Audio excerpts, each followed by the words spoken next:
মোৰ গাটো বৰকৈ পৰিছে, কলা ধোঁৱাই চানি ধৰিছে। মই চটফটাইছোঁ আই, মই কাকো স্পৰ্শ কৰিব পৰা নাই।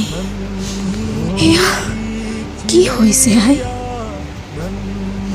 আই, মই আৰু ঘূৰি নাহোঁ চাগে। মোৰ বিয়াৰ বাবে সাঁচি থোৱা হাৰডাল তই সযতনে ৰাখিবি।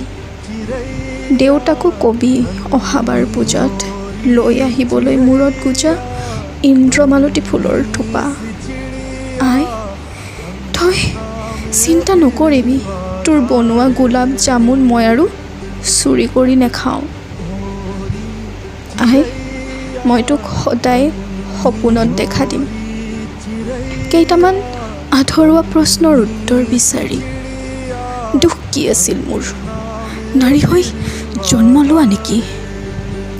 তয়ে দেখোন মোক কৈছিলি, নাৰী হেনো জেতুকা পাতৰ দৰে যে গছৰ পৰা সৰি পৰিও আনৰ জীৱনত ৰং সানি যায়। নাৰীৰ বন্ধ খিৰিকীখন এই সমাজেই দেখোন খুলি দিছিল। হৃদয়ত লুকাই থকা কথা ওঠত আহিবলৈ সমাজেই সাহস দিছিল। কিন্তু কিয় এচাম দানৱ পশু হৈ যায়? কিয় ইমান নিৰ্দয়ী হৈ যায়? কিয়?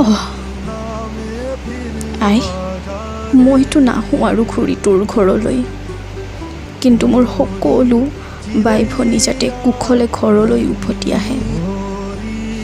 কোনো আয়ে যাতে ওৰে জীৱন বাট চাবলগীয়া নহয় তোৰ দৰে। কাৰো বাবে যাতে মমবাতি আৰু শ্লোগানেৰ উৰুলি দিব লগা নহয়। কোনো বাই ভনী যাতে মোৰ দৰে বাতৰিৰ শিৰোনাম নহয়।